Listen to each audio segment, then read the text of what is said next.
So I'm here only filming this video because I don't get out much and I wanted to show off this cardigan that I got from my friend down at Scotch and Soda. I'm just kidding, let's get to the video. What's up y'all, it's your boy Beasley here. Hope you all are staying cool, calm, and collected out there. Today I want to talk to you guys about the Sex and the City reboot. I absolutely love Sex and the City. It is on my personal list of best television shows ever made. A little fun fact and a backstory about me. Back in 2010, I worked at my very first ever job in life, which was at Studio Movie Grill. If you never heard of them, it's basically a movie theater and a restaurant all in one. Great concept, but at the time, back in the day, absolute piss poor execution. We had nothing but rats and roaches running up in there for days. Like it was not the most sanitary environment. It did not meet Corona standards. I'll just leave it at that. I actually started watching the series in complete reverse. Like I started off when I was working there, I was able to watch movies for free, so I saw the second movie for the Sex and the City franchise. And my overall opinion of that movie was just like, what the F was that? Like, it was not good at all, and it made me kind of look at people with side eye, like, y'all are entertained by this? Like, a bunch of just uncouth white women just running around the world and being borderline racist? Like, I was not feeling it at all. But then, after that movie premiered, I think a few months down the line, E! Started airing the first movie. And the first movie I really liked. Like, it was really good. A little overly long, but it was a really good movie. And from there, they started showing the franchise. So I kind of just started watching it as E! Would roll it out. And I absolutely fell in love with the franchise. Loved the characters. I mean, my favorite characters mainly were Samantha and Miranda. I felt like them two were the most progressive out of the girls. Carrie, to me, was more of, like, just very like a brat, like, and her life was unrealistic. And Charlotte's character, I just didn't really see it for at all. Like, there was just nothing about her that resonated with me whatsoever. But overall, it is a great cast of talented actresses, and I absolutely love Sex and the City. But much to our disdain, the character Samantha would not be returning to this reboot, and for the fans like me, it is just very disappointing because I feel like her character is the backbone to the franchise. Like, you come for Carrie Bradshaw, but you stay for Samantha. Samantha provides the comic relief, and also I feel like her character over the time, besides Miranda, was like, showed the most growth in my opinion. Like, she just went through a lot, and even surviving cancer. I mean, I guess they can kind of write her off and say that her cancer flared up and then she died. I mean, or they could say that she moved back to Los Angeles to be with her actor boyfriend. I don't know if they were together in the second movie or not. I can't remember. That I only watched the movie once. It was not good. If you have been following these ladies like for the years after that second movie, you already know that Samantha never planned to come back because her and Sarah Jessica Parker always had a beef. Like, they were beefing way back in the day. Like, I want to say the beef started around like the first or second season, because I remember even as a kid in the grocery store seeing on People magazines about them two like not quote unquote getting along. And, you know, back then before social media, it was just like a speculated rumor. And then like years down the line, Kim Cattrall came out saying that she wished that Sarah Jessica Parker could be a whole lot nicer.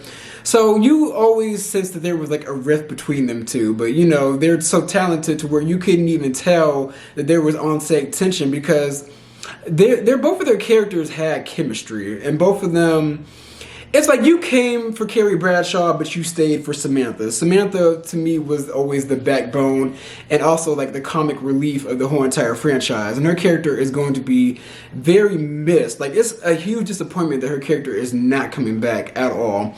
And it all leads to the fact that Carrie, it's easy to call her Carrie, but Sarah Jessica Parker, she is now the executive producer of Sex and the City.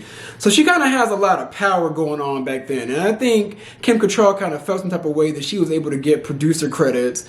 And also with the fact that she feels like Sarah Jessica Parker, like, I keep accidentally wanting to call her Carrie, but Sarah Jessica Parker is basically in charge of the girls, and she doesn't like her. Like, she doesn't like the person that she is, because like, we will never truly know what Sarah Jessica Parker did to her, but honestly, I refuse to believe that she made your life so horrible and sad to where you can't come on and do your job.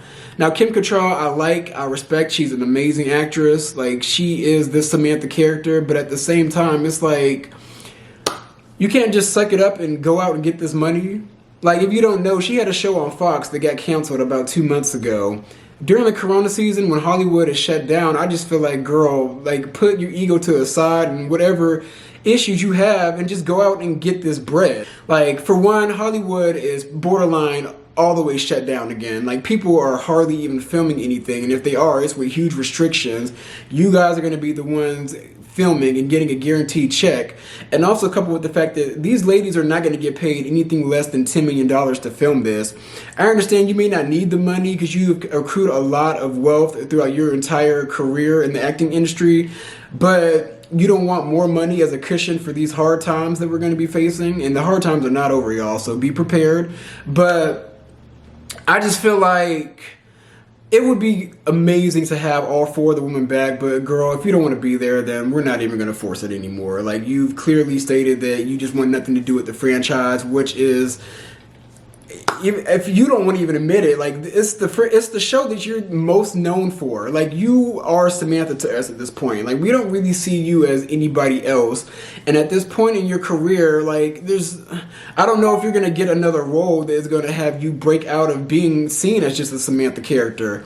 I mean, yeah, that show on Fox was cute, but it's not there anymore. So, girl, like, put your issues to the side.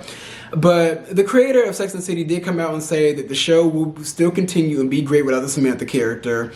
Really, I've heard people say that they would like to have a black woman replace her, and I could definitely see someone on the lines of Vanessa Williams or Garcelle Bouvet step into the fold and be like that sassy black woman character that we would love to see, because, you know, back in the original run of the show, there weren't a lot of black people there unless they were there to serve as Miranda or Samantha's love interest, or if they were to serve as a stereotype. There wasn't really like a quote-unquote full-on black character that was pushed to the forefront. And I'm going to watch this. I mean, of course, like, I'm going to support anything they do with the franchise.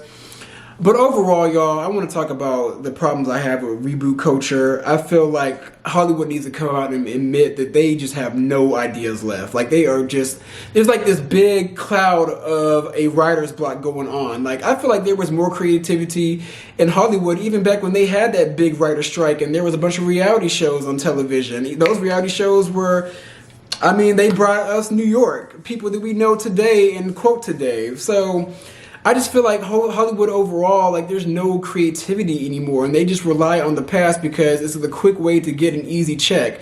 Like, they're going and rebooting and bringing back these franchises that already have instilled fan base and still have a fan base and a cult following, and that creates to more views and more money for them.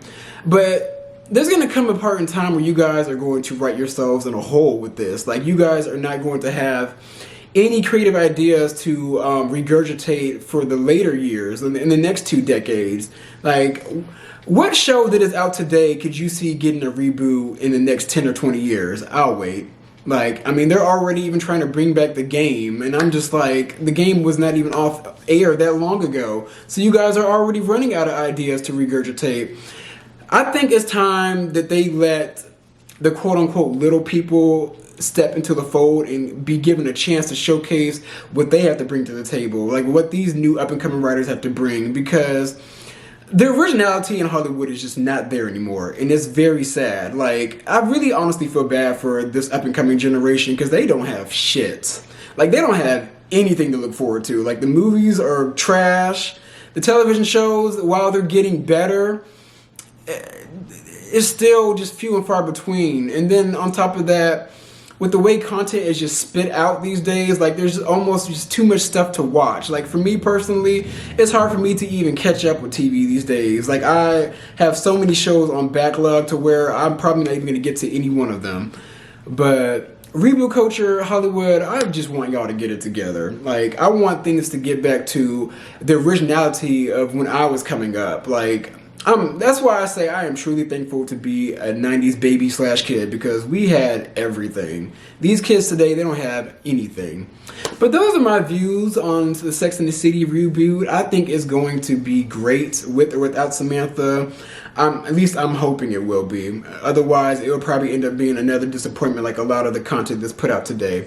But those are my views. Be sure to like, comment, and subscribe, and I'm going to come at you guys with some more content.